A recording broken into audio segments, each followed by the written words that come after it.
വിശുദ്ധമായ നോയമ്പ് കാലത്ത് 8-ാം ദിവസമായ ഇന്ന് സങ്കീർത്തനങ്ങളിലൂടെ ദൈവത്തെ മഹത്വപ്പെടുത്തുവാനായി എന്നോടൊപ്പം പങ്കുചേരുന്ന നിങ്ങളെ ഞാൻ സ്നേഹപൂർവ്വം സ്വാഗതം ചെയ്യുന്നു. എൻ്റെ നാമത്തിൽ നിങ്ങൾ പിതാവിനോട് ചോദിക്കുന്നത് എന്തും അവിടുന്ന് നിങ്ങൾക്ക് നൽകുമെന്ന് തിരുവചനം.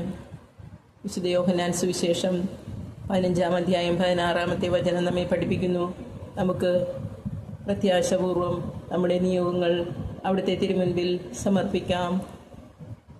ഇന്നത്തെ സങ്കീർത്തന പാരായണത്തിൻ്റെ അധ്യായങ്ങൾ 22 മുതൽ 25 വരെയാണ്. 22-ാം സംഗീതം പരിത്യക്തൻ്റെ രോദനവും പ്രത്യാശയുമാണ്. 23-ാം സങ്കീർത്തനം നമുക്കേവർക്കും സുപരിചിതമായ കർത്താവ് എൻ്റെ ഇടയൻ എന്ന സങ്കീർത്തനമാണ്. 24 രാജാവിൻ്റെ മഹത്വം പ്രഖ്യാപിക്കുന്നതാണ്. 25 വഴി കാട്ടണമേ എന്നതാണ്. നമുക്ക് വേഗം വചന സങ്കീർത്തനങ്ങളിലേക്ക് കടക്കാം.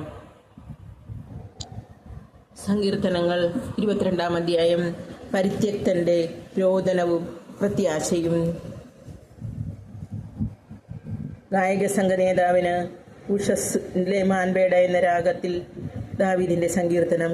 എൻ്റെ ദൈവമേ, എൻ്റെ ദൈവമേ, എന്തുകൊണ്ട് അങ്ങെന്നെ ഉപേക്ഷിച്ചു? എന്നെ സഹായിക്കാതെയും എൻ്റെ രോദനം കേൾക്കാതെയും അകന്നു നിൽക്കുന്നത് എന്തുകൊണ്ട്? എൻ്റെ ദൈവമേ, പകൽ മുഴുവൻ ഞാൻ അങ്ങയെ വിളിക്കുന്നു, അങ്ങ് കേൾക്കുന്നില്ല. രാത്രിയിലും വിളിച്ചപേക്ഷിക്കുന്നു, എനിക്ക് ആശ്വാസം ലഭിക്കുന്നില്ല. ഇസ്രായേലിൻ്റെ സ്തുതിയുടെ സിംഹാസനത്തിൽ ഉപവിഷ്ടനായിരിക്കുന്നവനെ, അവിടുന്ന് പരിശുദ്ധനാണ്. അങ്ങയിൽ ഞങ്ങളുടെ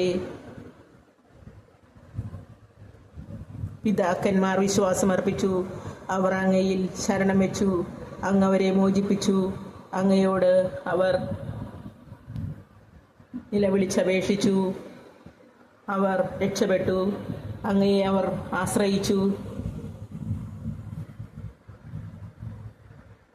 അവർ ഭഗ്നാശരായില്ല.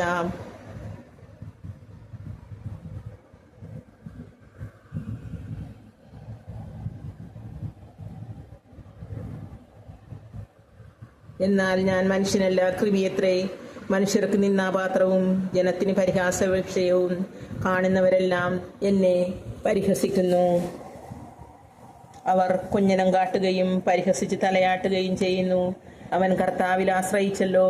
അവിടുന്ന് അവനെ രക്ഷിക്കട്ടെ, അവിടുന്ന് അവനെ സ്വതന്ത്രനാക്കട്ടെ. അവനിൽ അവിടുത്തെ പ്രസാദമുണ്ടല്ലോ എന്ന് അവൻ പറയുന്നു. എങ്കിലും അവിടുന്നാണ് മാതാവിൻ്റെ ഉദരത്തിൽ നിന്ന് എന്നെ പുറത്തു കൊണ്ടുവന്നത്.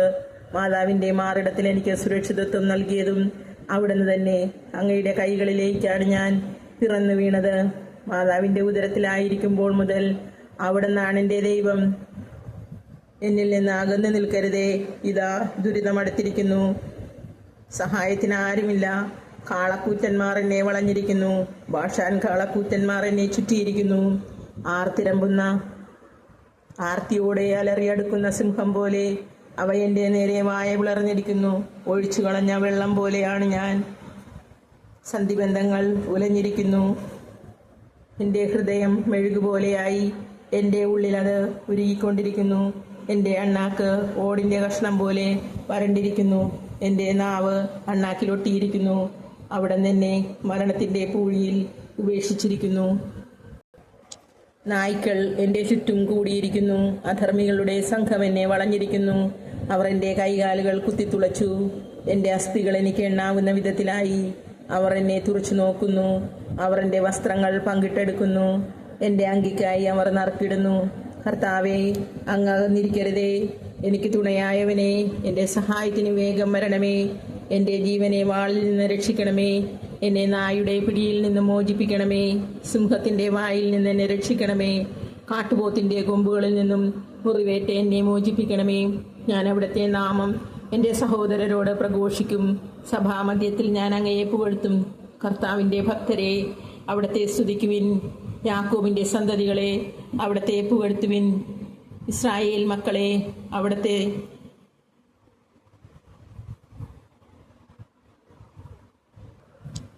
സന്നിധിയിൽ ഭയത്തോടെ നിൽക്കുവിൻ.